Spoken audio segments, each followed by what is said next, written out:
అమెరికాతో మధ్యంతర ఒప్పందాన్ని కొద్ది రోజుల్లో కుదుర్చుకోనున్నట్లు ఇరాన్ ప్రకటించింది. ఇది 60 రోజుల పాటు అమల్లో ఉంటుందని ఇరాన్ విదేశాంగ మంత్రి అబ్బాస్ అరాక్చీ చెప్పారు. ఆ సమయంలో అణు నిల్వలపై అమెరికాతో చర్చలు జరుపుతామని వెల్లడించారు. తమపై ఉన్న ఆర్థిక ఆంక్షల ఎత్తివేతపై చర్చిస్తామని వివరించారు. అటు ఇరాన్తో ఒప్పందం 80 నుంచి 85% కుదిరే అవకాశం ఉందని అమెరికా వెల్లడించింది.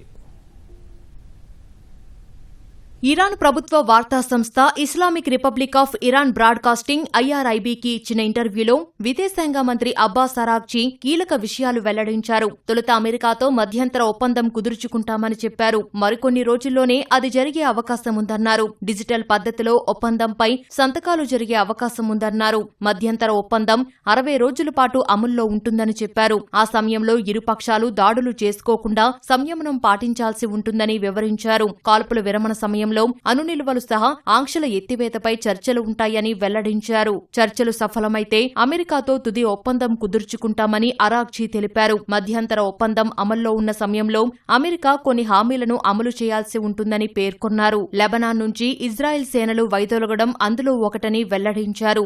ఒప్పంద పత్రంలోని నిబంధనలను నెరవేర్చకపోతే తుది ఒప్పందంపై సంతకం చేయబోమని ఆయన స్పష్టం చేశారు. అమెరికాతో తుది ఒప్పందం విషయంలో నేషనల్ సెక్యూరిటీ కౌన్సిల్లో చర్చించి నిర్ణయం తీసుకుంటామని అరాక్చీ వెల్లడించారు.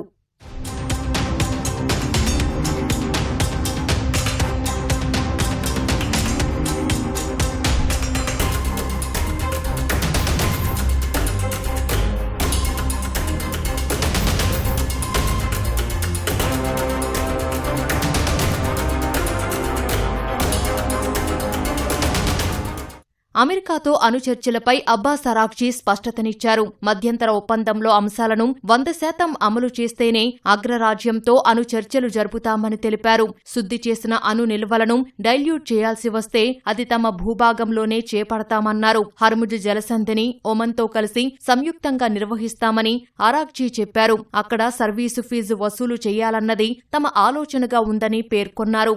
అయితే మధ్యంతర ఒప్పందానికి అమెరికా కట్టుబడి ఉండకపోవచ్చని అరాక్చీ అనుమానం వ్యక్తం చేశారు. మాట తప్పడం అమెరికా పాలకుల నైజమని విమర్శించారు. అందుకే లొసుగులు లేని ఒప్పందాన్ని రూపొందించడానికి ప్రయత్నిస్తున్నామని చెప్పారు. దేశ భద్రత కోసం ఐరాసా సహా ఇతర అంతర్జాతీయ కూటములపై ఆధారపడబోమని తేల్చి చెప్పారు. తమ వద్ద ఉన్న సైనిక శక్తితోనే దేశాన్ని రక్షించుకుంటామని అబ్బాస్ అరాక్చీ తెలిపారు.